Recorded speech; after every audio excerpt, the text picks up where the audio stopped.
எங்கீங்க துளாராசிக்கு நல்லா இருக்கு நல்லா இருக்குன்னு சொல்றீங்க, கடன் நிறைய ஆயிடுச்சு, என்ன பண்றதுன்னு தெரியல, அடுத்தது என்ன நோக்கி போக போகுதுன்னு தெரியல, எல்லா ஜோசியரும் துளாராசிக்கு நல்லா இருக்குது நல்லா இருக்குதுன்னு சொல்றீங்களே தவிர எங்களுக்கு வெளிச்சம் வந்த மாதிரி தெரியல, ஜோசியருக்கு தான் வெளிச்சம் வந்திருக்கு அப்படின்லாம் நிறைய நம்ம கமெண்ட்ஸ்ல எல்லாம் பாக்குறோம் இல்லையா, அதெல்லாம் சொல்றேன். சோ துளாராசியை பொறுத்த வரைக்கும் அப்படின்னு நினைக்க வேண்டியது கிடையாதுங்க. குரு 10ஆம் இடத்துக்கு வரார். பதவி அப்படின்னு சொல்லக்கூடிய ஒரு இடத்துக்கு குரு இந்த ஜூன் மாசம் வந்திருக்கார். ராசி அதிபதியோட சேர்ந்து வந்திருக்காரு. இதுவே உங்களுக்கு ஆரம்பமே சூப்பர் அப்படிங்கறத எடுத்துக்கலாம். சோ தொழில் வளரப்போகுது. இனிதான் தொழில் வளர்ச்சி ஆக போகுது.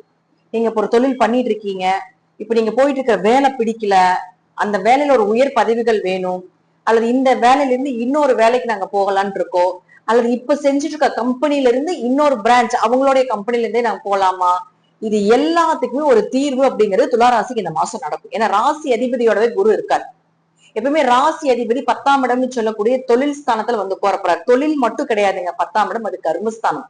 நீங்க என்ன கர்மாவை வாங்கிட்டு வந்திருக்கீங்க அப்படிங்கிறது ஒருத்தருடைய ஜாதகத்துல 10ஆம் இடத்தையும் மகர ராசியும் வச்சு நம்ம தெரிஞ்சுக்கலாம். இந்த ரெண்டுமே உங்களுடைய லக்னத்துக்கு 10ஆம் இடமும் இயற்கையாகவே மகர ராசி, இந்த ரெண்டு ராசியை வச்சு நாம ஒருவர் என்ன மாதிரி கர்மாவை வாங்கிட்டு வந்திருக்காரு, நல்ல கர்மாவா தீய கர்மாவா, என்ன அனுபவிக்க போறாங்க இந்த பிறவியில அப்படிங்கறது எல்லாமே இதை ரெண்டை வச்சு நம்ம தெரிஞ்சுக்கலாம். வேற எதுவுமே நம்ம வேண்டியது கிடையாது ஜாதகத்துல.